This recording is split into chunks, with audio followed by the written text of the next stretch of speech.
Eh bien, salut à toutes et à tous et bienvenue pour ce nouvel épisode. Pardon, je baisse mon ventilateur. Ce nouvel épisode de notre marathon sur Kingdom Hearts.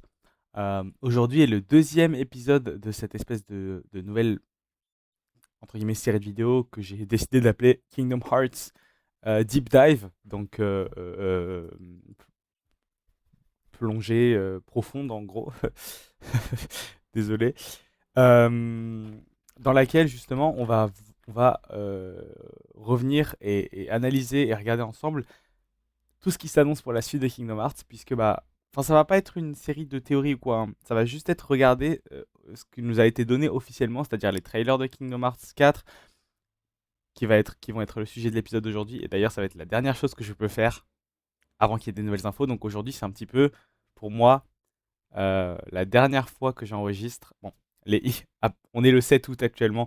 Et il y aura des infos le 16 sur Kingdom Hearts, donc je referai une vidéo à ce moment-là. Mais au jour d'aujourd'hui, ce jour et cette vidéo marquent la fin de mon marathon sur Kingdom Hearts. Ça m'aura pris en tout et pour tout un an. Et je suis très très très fier d'avoir fait tous les jeux avec vous, d'avoir partagé des moments avec certains de mes amis, que ce soit au sein des épisodes ou alors mes amis qui ont regardé ces let's play et ce marathon que je remercie beaucoup. Euh, oui, donc voilà, c'est la dernière vidéo. La dernière fois, on s'est plongé dans Kingdom Hearts Missing Link, le jeu annulé, afin d'avoir peut-être des bases pour quand ce lore-là sera réutilisé dans d'autres jeux. Et aujourd'hui, on se lance dans une petite vidéo qui va couvrir l'ensemble des choses qui ont été diffusées officiellement en rapport avec Kingdom Hearts 4 et que je vous donne un petit peu mon avis. Kingdom Hearts 4 qui est donc le Saint Graal, le tant attendu, voilà, le 16 août, on aura peut-être des réponses à nos questions. Mais en attendant, nous sommes partis pour que je vous montre d'abord à vous les trailers, parce que du coup, je pars du principe que vous regardez le let's play, donc vous les avez pas vus. Euh, En description, il y aura mes réactions, parce que moi j'ai déjà vu, il y aura mes premières réactions à ces trailers qui sont sur une chaîne dédiée qui s'appelle Sirio's Réaction. Voilà. Si ça vous intéresse de voir un peu comment j'ai découvert tout ça, si j'ai pété mon crâne ou non. Et sur ce, eh bien, je vous laisse regarder les deux trailers et après on en discute. Voilà, je ne vais pas parler, je vous laisse profiter. Attention, pour ceux qui n'auraient aucune idée ou qui n'auraient jamais vu d'image encore de Kingdom Hearts 4, ça peut être un peu déroutant. Vous allez voir que la licence part dans une toute nouvelle direction.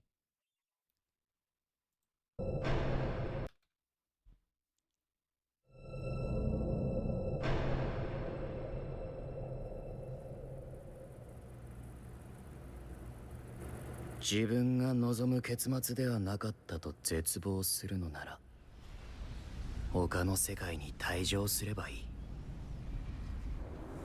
選択肢は無限にあるはずだ。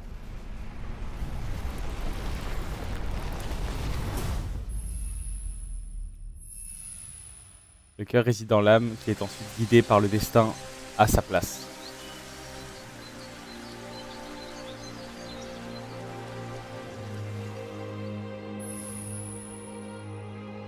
Le choix sera le tien encore une fois.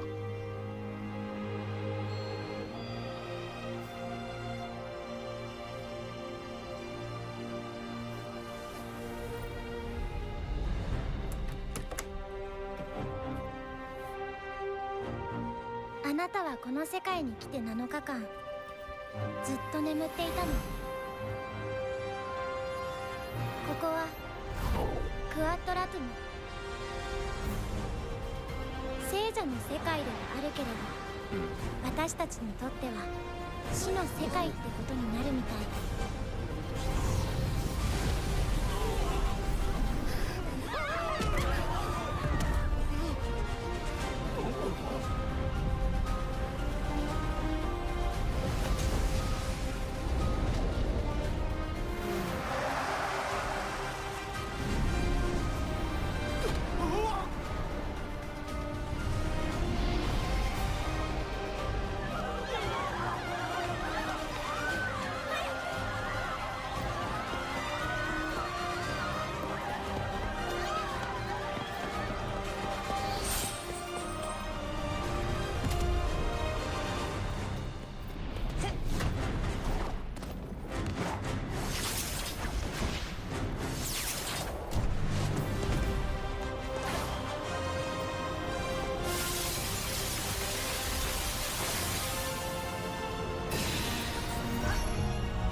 一度退場すれば元の世界に戻れると思うな。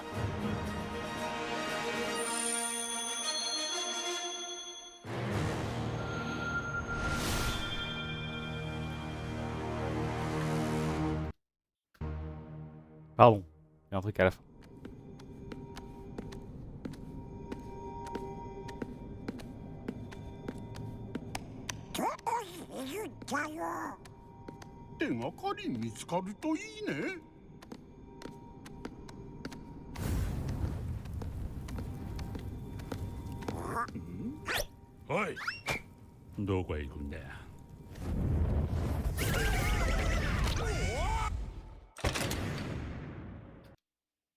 Ok, excellent. Trop cool. Trop cool. Alors ouais, je vous ai dit, ça change beaucoup. Que ce soit Sora, etc. Ça change beaucoup. Mais je dis rien. On continue, on regarde. Donc ce trailer-là, il faut savoir qu'il est sorti en 2020, 2021 peut-être 2020 ou 2021, ou peut-être 2022, bref, je sais plus trop. Puis ensuite, jusqu'en juin 2026, c'est-à-dire il y a 2 mois, rien. Rien du tout. Rien. Enfin presque rien. Quand Kingdom Hearts Missing Link a été annulé, on a eu quelques screenshots de Kingdom Hearts 4. Voilà. Qu'on regardera juste après le deuxième trailer.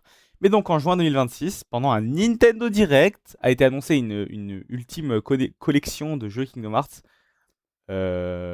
Donc en un jeu et à tous les jeux. Et à l'issue de cette annonce, en l'honneur de cette annonce, a été montré un nouveau trailer de Kingdom Hearts 4. Qu'on va regarder tout de suite. C'est parti. この世界の構造はとても複雑で、私たちが定義する光と闇を具現化したものは存在しなかった。でもそれを定義するものがこの世界に来たことで、この世界にも私たちの定義する闇が現れた。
Ok, deuxième trailer de regarder.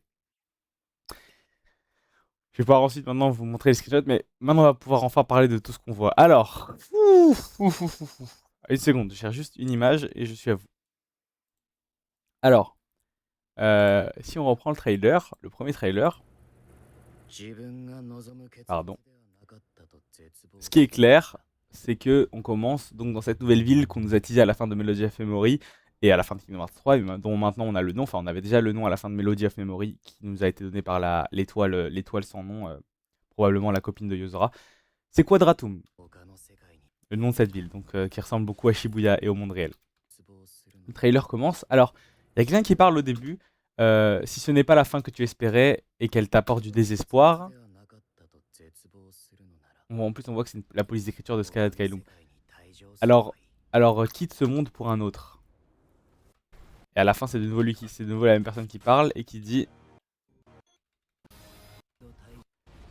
mais si tu laisses ce monde derrière toi, ne t'attends pas à retourner dans celui duquel tu proviens. Ok? Ça, c'est à peu près. Enfin, ça, je sais pas exactement. Alors, je sais qui parle parce que nous l'a dit qui parlait, et donc c'est Sigurd. Sigurd, personnage qui accueille Brain à Scarlet Kailum à la fin d'Union Cross, et qu'on a d'ailleurs vu dans la cinématique. Alors, on l'avait vu Déjà, on l'avait vu ici, vous vous souvenez. Dans la cinématique de Missing Link, on l'a vu là. Voilà, on l'a vu avec sa capuche et son chapeau. Et dans le deuxième trailer de Kingdom Hearts 4, Bro was here. Voilà, il était là. Donc, ce personnage va être plus qu'important et je suis trop content parce que ce personnage me hype trop. En fait, on n'en sait pas grand chose, mais je l'aime trop.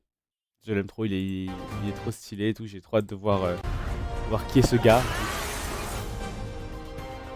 Évidemment, ce personnage parle peut-être à Sora, du coup.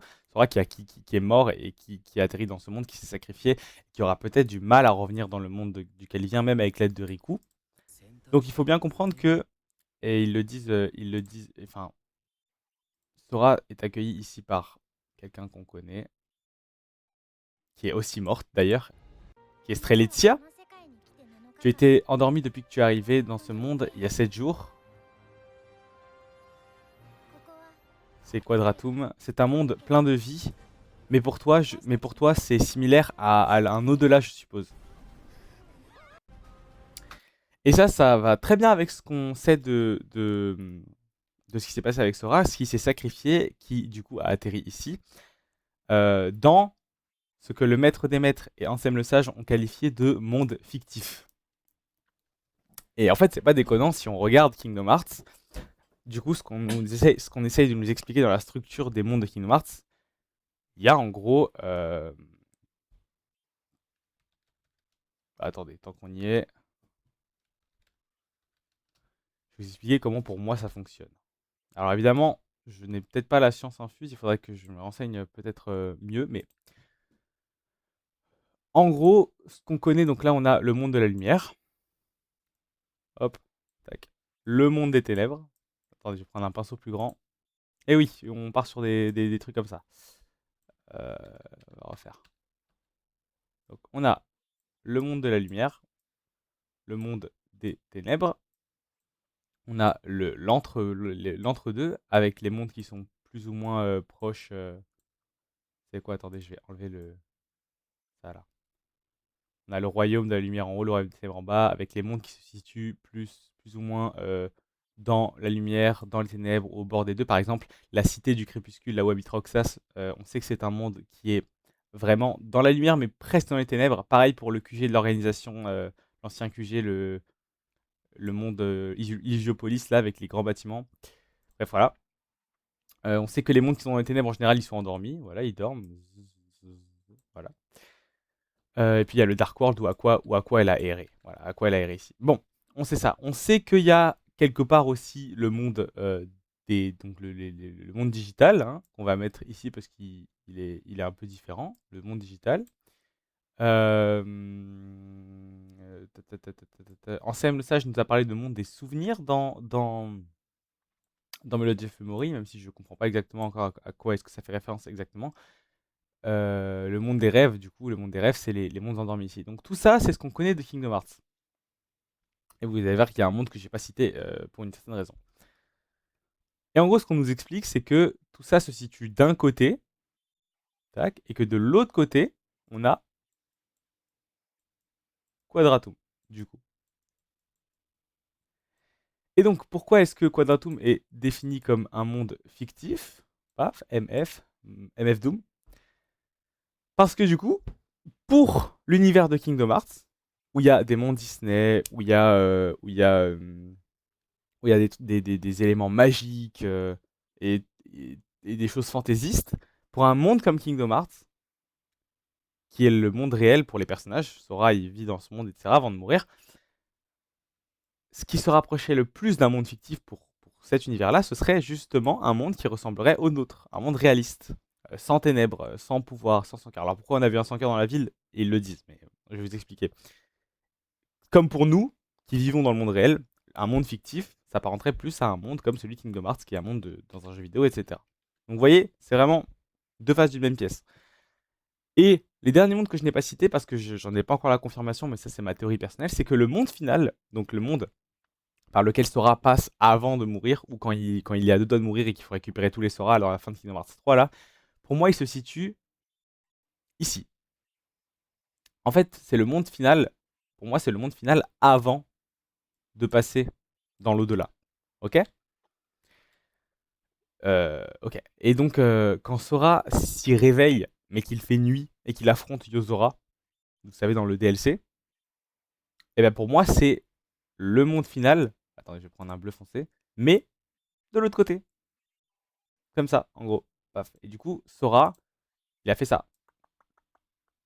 Alors, on sait pas exactement ce qui s'est passé ici. Quand on gagne contre Yozora, on finit par disparaître un peu. Et Yozora, enfin, ça dépend selon la fin qu'on a, qui se retrouve ici ensuite. Mais bref, ça c'est pas très important.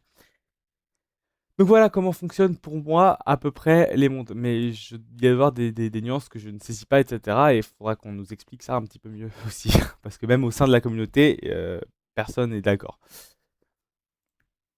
Et donc, pourquoi est-ce qu'il y a des... Donc, Strelitzia qui est morte et qui nous explique ça, nous explique aussi que... Ah non, pardon, c'est pas Strelitzia qui nous explique ça. C'est dans le deuxième trailer, il y a une figure encapuchonnée féminine qui parle. Enfin, on voit que c'est une silhouette féminine qui explique que la... Là, je baisse le son. Oula, voilà, pardon. Tac. Qui explique que la structure de ce monde est très complexe. Au commencement, il n'y avait aucune manifestation de ce que nous appelons la lumière et les ténèbres. Donc dans ce monde-là, il n'y a ni ténèbres ni lumière. C'est un monde vraiment normal. Mais nous avons apporté ces concepts à notre arrivée ici. Donc voilà, les ténèbres sont arrivés avec Sora ou peut-être avec Strelitzia. Et après avoir donné forme aux ténèbres en les définissant. Oui, c'est eux qui ont donné forme aux ténèbres. Donc voilà. Il y a de fortes chances que les oracles, etc., ils soient ici. Après qu'on les ait vus avec Xigbar et tout, qu'ils soient ici. Et que, donc on sait que ça va être les prochains antagonistes. Et grâce à la fin d'Union Cross, on sait que le Maître des Maîtres a prévu d'enfermer les ténèbres primordiales à l'intérieur de ces oracles. Afin d'en faire du coup des ennemis... comment dire palpables. Qu'on va pouvoir éliminer pour de bon. Là où Xehanort voulait un équilibre entre la lumière et les ténèbres, le Maître des Maîtres, lui, il veut carrément se débarrasser des ténèbres. C'est ça qu'il veut. Voilà. Le Maître des Maîtres, que je suis d'ailleurs quasiment sûr qu'on voit ici avec Lushu. Si c'est Lushu, si ce n'est pas... ça n'a pas l'air d'être la même silhouette féminine que dans le second trailer, qui je pense est ici. Quant au Maître des Maîtres, je pense qu'il est là. Voilà. Donc Sora arrive ici. On se dit que Sora va arriver là, il va se rendre compte qu'il a amené à cause de lui, il y a des sans cœurs, etc. Il va un peu faire le super-héros. C'est un peu ce qu'on le voit faire ici quand il essaye de protéger des gens. Moi, ça m'aille. Sora qui a une apparence différente, vous l'aurez remarqué, une apparence vachement plus réaliste. Ça ne veut pas dire que tout le jeu va ressembler à ça.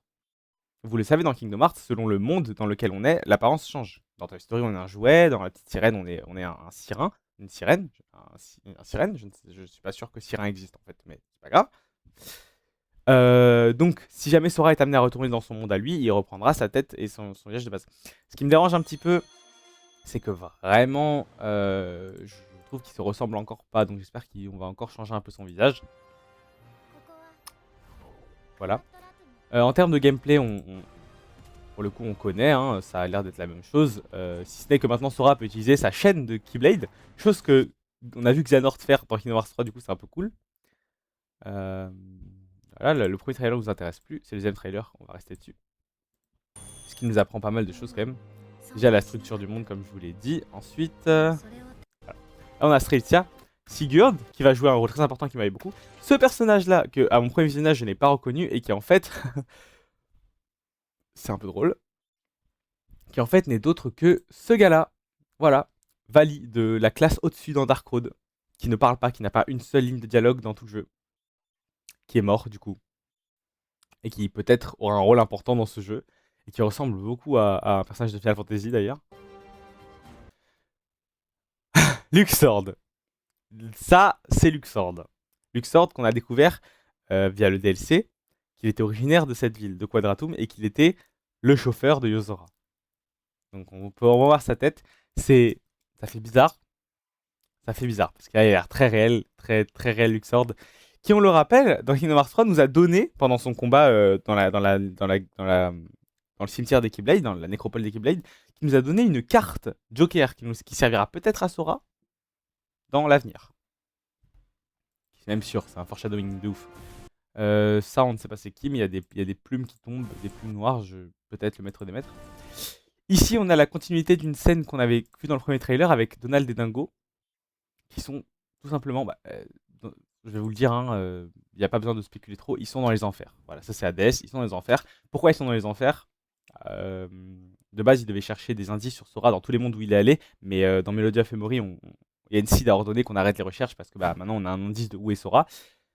Je pense qu'ils sont dans les enfers pour faire exactement ce que Heracus et Xehanort et leurs camarades ont fait dans Dark Road, c'est-à-dire parler aux morts. Potentiellement, ils sont là pour parler à Sora. Et Tetsuya Nomura a confirmé aussi que s'il avait rajouté ça dans le trailer, c'est pour rassurer les fans sur la tête que va avoir le jeu. Pour montrer bien que dans l'univers de KH, donc dans le monde, dans le côté du monde Kingdom Hearts, pas Quadratum, les personnages ressemblent toujours à ce qu'on connaît. Ça c'est fou. Ça c'est fou.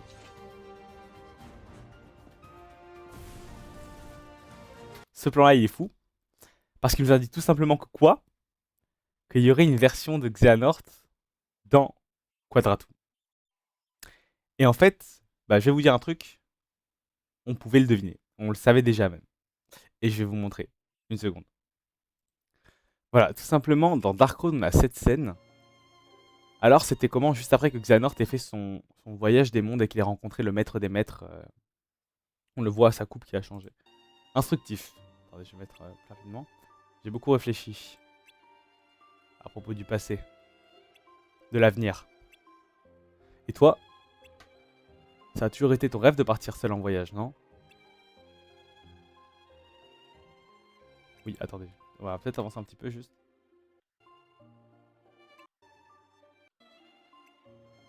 Voilà. Bon, en fait, non, j'avais pas avancé. J'ai réalisé qu'il n'y a pas assez de temps dans une vie. Peut-être, mais tu en auras pas d'autres, alors il faut en profiter le plus possible. Non, ça ne suffit pas. Dans ce cas, quand le jour viendra, il te faudra trouver quelqu'un à qui transmettre ton héritage. Non, je préfère m'en charger moi-même. Quelle ambition. Il va dire ça, oui. Combien de villes te faudrait à ton avis? 12. Non, 13. 13? Tu plaisantes? Pourquoi autant? En fait, là, tout simplement, Xehanort fait référence à ces 13 versions de lui-même qu'il aura dans le futur. C'est pas 13 vies successives, c'est 13 versions d'une personne. Sauf que ces 13 versions de lui, on les a vaincues. Et c'est là que Xehanort nous sort. Il faudrait au moins ça pour construire le monde. Tu dois avoir un sacré plan, dis-moi. Tu sais quoi? Rajoute-en une dernière vie pour explorer le nouveau monde. On peut bien rêver, non? Voilà. Une dernière vie, une 14e vie. Une 14e vie pour explorer le monde. Et je pense que c'est de ça dont il s'agit. Alors, je ne suis pas sûr que ce Xehanort-là soit un Xehanort soit... comment dire? Dans sa vie genre, Xehanort dans Kingdom Hearts 3 est décédé. Est-ce que c'est lui qui est revenu, du coup, qui est là et à Quadratum? Mais pourquoi alors il serait dans une version jeune? Je ne sais pas. Mais pour moi, c'est ça. Pour moi, c'est pas le jeune Xehanort qui est là, enfin le jeune Xehanort que Sora a rencontré dans Dream Drop Distance ou qu'il a vaincu, celui qui contrôle le temps là. Pour moi, c'est pas lui. Pour moi, c'est vraiment une version de Xehanort la plus loin possible dans la chronologie, dans un corps jeune. Et en plus, en ce moment, il y a les gens se hype de fou, comme quoi, comme là, on le voit quand même aider Sora. Enfin, on le voit plus ou moins être plus ou moins allié à Sora. Là, en tout cas, c'est pas une disposition des personnages agressive ou conflictuelle. Les gens commencent à spéculer que dans ce monde-là, avant qu'on retrouve potentiellement Donald et Dingo ou Riku, nos party members, donc les personnages de notre équipe, seront sûrement Strelitzia et Xehanort. Ce qui serait trop stylé. Ce qui serait beaucoup trop stylé. Et il y a des gens qui aimeraient, dont moi, là je me mets dedans, qui aimeraient même que ce soit Xehanort qui fasse passer l'examen de maîtrise à Sora. Ce serait incroyable. Juste incroyable. Après, quelle raison aurait Xehanort de nous aider? Est-ce que là il est en mode chill, c'est bon? Je sais pas, bref. Donc c'est intéressant parce que à voir comment Sora va potentiellement revenir dans son monde. Jusqu'alors, dans Kingdom Hearts, avant Strelitzia, il n'y avait jamais eu vraiment de notion de mort définitive. Avec Strelitzia, il y en a eu une. Puis maintenant, on a l'impression qu'il n'y en a plus. Parce qu'il y a un monde dans l'au-delà. Un monde où Sora existe, etc. J'aimerais beaucoup je comprends que peut-être la mort définitive, c'est trop, même si moi, ça m'a toujours saoulé quand on n'ose pas tuer les personnages. Bref.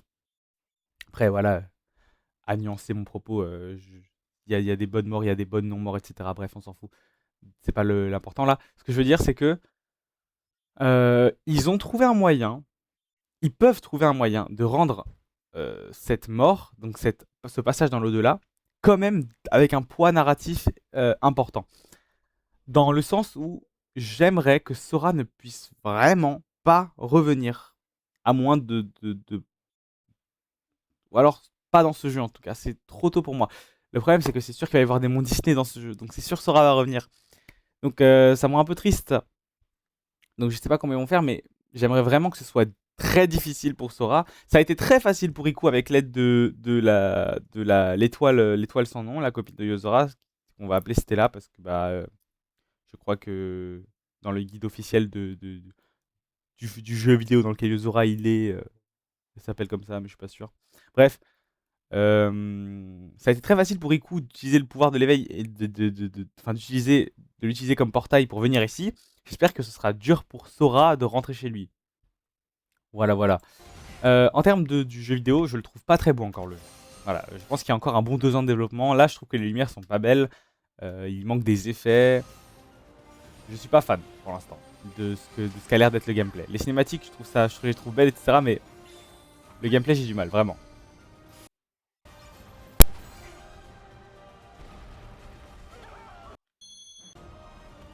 Donc voilà, Sora qui se la joue en Spyro, moi par contre ça me hype beaucoup. Est-ce que j'aurais oublié de montrer quelque chose sur ça? Non, je crois pas. Ah si, enfin voilà, maintenant que je vous ai montré ça, on va revenir quelques secondes sur l'opening de Missing Link. Vous savez, cet opening il a deux parties. Il a une partie où on voit des astronautes au début. Ouais, vous avez pas oublié ça, qui se battent contre un gigantesque Darkseid qui ressemble d'ailleurs beaucoup à Darkseid de Quadratum. Et le son est beaucoup trop fort. Pardon. Trop fort encore.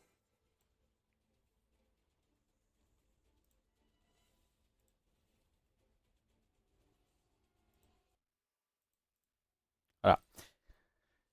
Ces armures ont pas du tout l'air d'être de l'univers de Kingdom Hearts. Donc je pense que ce sont des plongeurs de Quadratum. Voilà, on les voit plonger au début. Le seul truc que je comprends pas trop, c'est ils plongent dans un espèce de monde qui a l'air d'être un monde des ténèbres pour peut-être étudier les sans cœurs qui viennent d'arriver avec l'arrivée de Sora. Ils savent pas ce que c'est, etc. En plus, si on les voit, on les voit mourir. Donc je pense que quand eux ils meurent, ils arrivent dans l'univers de Kingdom Hearts et vice versa. Vous avez compris. Le problème, c'est qu'une fois qu'ils ont battu ce sans cœur, leur monde de ténèbres, le monde autour disparaît. Et je sais pas si ils étaient déjà dans. Je pense qu'ils étaient. Voilà, ils sont dans Quadratum, ils sont dans la ville. Donc je ne sais pas trop, je ne suis pas sûr de comprendre. En tout cas, voilà, il y a ça aussi qu'il faut prendre en compte. Est-ce qu'ils viennent d'arriver dans la ville? Mais s'ils viennent d'arriver dans la ville, ça veut dire qu'ils sont pas d'ici. Mais moi, les armures, elles me font vraiment penser qu'ils viennent d'ici. Donc je sais pas du tout. Enfin, les scaphandres, etc. Donc je sais pas du tout. Ouais, il y a ça aussi qu'il faut qu'on retienne. Et du coup, je vous ai dit, quand Missing Link, ce jeu-là, a été annulé, ils nous ont donné, pour nous rassasier un petit peu, mais c'était de la merde, hein. C'était vraiment, ils nous ont donné quelques screenshots de KH4, donc c'était entre le premier et le deuxième trailer, qui sont là, dans lequel on n'apprend rien de nouveau, si ce n'est une chose. Donc là, on avait une image de gameplay qui n'avait pas convaincu, qui ne m'avait pas convaincu et qui ne me convainc toujours pas. Strelitzia, qu'on sait qu'elle va avoir un rôle. Un téléphone, ok. Un Darkseid, encore, mais pas avec la même météo, donc je ne sais pas. Et avec des faisceaux qui l'attaquent, un doré et un bleu, ok. Sora avec de la lumière sur la route, ok. Pourquoi pas. Sora ici en plus grand, qui regarde quelque chose, je ne sais pas quoi. Mais là, ça c'est ce qui m'intéresse, c'est Mickey. Un segment, on voit bien le menu, donc c'est un segment jouable de Mickey. Mickey qui à la fin de Melody of Memory a été enquêté à Scala et Kaelum. Scala et Kaelum de maintenant, du présent, on ne sait pas à quoi ça ressemble. D'accord? On ne sait pas à quoi ressemble Scala et Kaelum de maintenant. On sait à quoi ressemblait Scala et Kaelum pendant l'ère de Xehanort. On sait à quoi ça ressemblait pendant l'ère de Missing Link. On sait qu'avant c'était la cité de l'Aube, donc la cité où il y avait les oracles, etc. Et Clément, et Éphémère, et Skuld, et Lauriam, et tout ça. Mais on ne sait pas à quoi ça ressemble. Donc ça me hype beaucoup. Ça me hype beaucoup. plus, la bibliothèque est magnifique. Donc voilà. Tac, tac, tac, tac, tac, tac, tac, tac, tac, tac, tac. Est-ce que j'avais d'autres choses à dire? Ouais, oui, donc on sait qu'il y aura évidemment des mondes Disney. Le premier monde qui nous est teasé, c'est dans ce trailer-là avec cette forêt-là. Oh bah, putain, parfait. En plus, le plan était vraiment celui que je voulais. Une seconde. Voilà. Le pied que vous voyez là est quasiment sans aucun doute. Après, la communauté peut se tromper, mais ça fait du coup quelques années que ce trailer est sorti et que les gens sont d'accord sur une chose, c'est que c'est le pied d'un des... Ah, je n'ai plus le nom exact, mais d'un de ces vaisseaux qui marchent dans Star Wars. Star Wars appartient à Disney. Kingdom Hearts a une partie de son histoire dans l'espace avec les vaisseaux Gummy, etc. C'est pas étonnant. Moi, personnellement, ça ne me choque pas qu'il y ait un monde Star Wars. Je ne pense pas qu'il y aura de monde Marvel. Hein. C'est un petit peu trop. Peut-être des références ou quoi, mais un monde Marvel, ça me paraîtrait un peu beaucoup. Et donc ça, c'est le premier monde quasiment confirmé, donc un monde Star Wars. Moi, ça me chauffe. Dans la liste des autres mondes qu'on devrait avoir dans Kingdom Hearts 4, rien n'est confirmé, mais les attentes les plus populaires sont Vaiana, Coco, peut-être Zootopie, mais ou élémentaire. Mais élémentaire et Zootopie, ça ferait beaucoup. Pourquoi élémentaire? Parce que en fait, dans le deuxième trailer, oula, suivez-moi, hein, suivez-moi dans tout ça là. On voit Sora avec une Keyblade, une nouvelle Keyblade faite, là vous la voyez, d'eau et de feu. Mais il y avait une espèce de médaillon au milieu, donc les gens spéculent. Élémentaire, il y en a qui disent que c'est Atlantis, il y en a qui disent que c'est la planète au trésor, voilà, donc on ne sait pas encore. Ces nouveaux sans cœurs aussi avec les gros bras. Et vous voyez les sans cœurs, tous mes grichons là? Du coup, ce serait l'équivalent des sans cœurs que nous on connaît, ceux qui vont dans le sol et les tout petits sans cœurs. Donc voilà, ça serait leur équivalent à Quadratum. Et voilà, hein, je crois que j'ai parlé de tous les aspects. Comme dit, je trouve encore le jeu pas très beau. Mais les premiers trailers de Kingdom Hearts 3 à l'époque, quand ils sont sortis en 2013, 14, 15, ils étaient pas beaux non plus. Donc ça va. Ça va, ça va, ça va. Tac, tac, tac, tac, tac, tac, tac, tac, tac, tac, tac. Oui. Et bah voilà, du coup, c'est tout ce que j'avais à vous montrer en rapport avec Kingdom Hearts 4. Et ça fait déjà quand même un bon 33 minutes de vidéo, donc on est bien. Sur ce, je vous ai expliqué un petit peu tout ce que j'avais envie de vous expliquer. Mais pour moi... Attendez, je vais... Une seconde. Ah. Ah.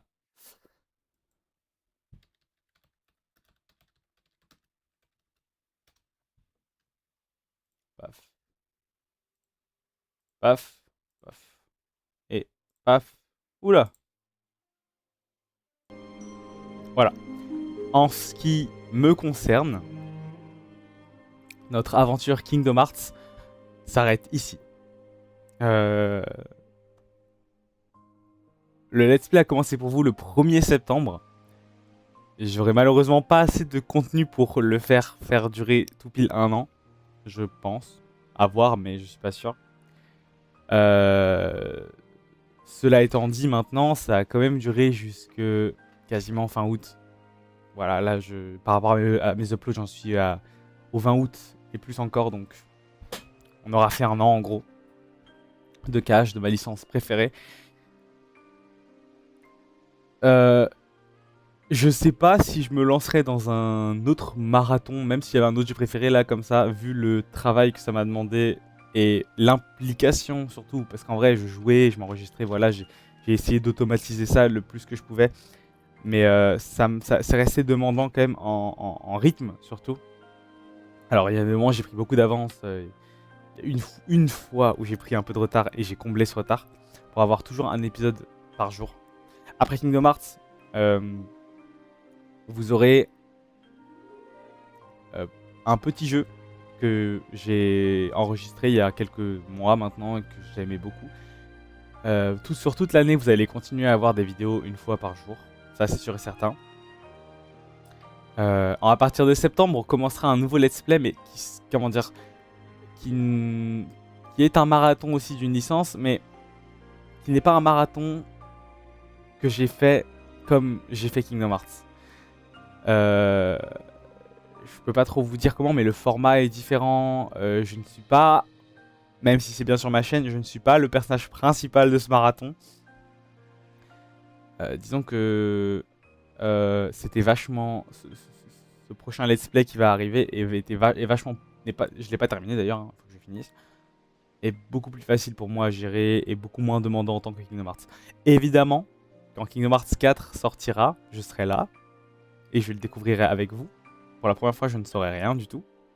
Les différents trailers qui vont sortir au fil des mois et des années, je les regarderai, j'y réagirai avec vous. Là, le 16, il va peut-être y avoir des choses annoncées par rapport à Kingdom Hearts 4 ou à d'autres jeux. J'en ferai une vidéo qui viendra s'ajouter du coup à ce let's play. J'en ai pas encore fini moi avec Kingdom Hearts, il y a plein de choses que j'ai envie de vous montrer encore, des modes ou des choses comme ça, mais qui du coup seront dans une playlist séparée qui s'appelle Kingdom Hearts Extra, avec des bonus. Par exemple là vous pouvez y retrouver tous mes trails des data fights contre l'organisation 13, mes trails gagnants. Puis je vais vous montrer aussi. Puis avant que Kingdom Hearts 4 sort, j'aimerais bien refaire KH3 avec des modes et la difficulté au maximum. Mais bon, ça ce sera vraiment du bonus. Donc là, il y a le 16. Je ferai sûrement une vidéo le 16, au regard de ce qu'on aura comme annonce. Et sinon, bah, la prochaine fois qu'on se revoit, c'est certainement pour démarrer un autre jeu ou alors parler de nouvelles annonces Kingdom Hearts. En tout cas, je vous remercie de m'avoir suivi tout ce temps. Et ceux qui n'ont pas encore commencé, c'est pas trop tard. Voilà, je tiens à remercier tous les vidéastes aussi qui ont fait des vidéos dont je me suis servi. Donc là, j'ai Livael en tête. Sephiro, Cephix, je sais plus, mais la personne, le vidéaste qui m'avait permis de faire Chain of Memories, comment je a craché. Bref, un grand merci. Et sur ce, moi, je vous dis au revoir. Je vous dis bonne nuit, bonne journée et bonne soirée. Et en mode giga cringeos, que votre cœur soit la clé qui vous guide. Allez, au revoir tout le monde. Bye bye.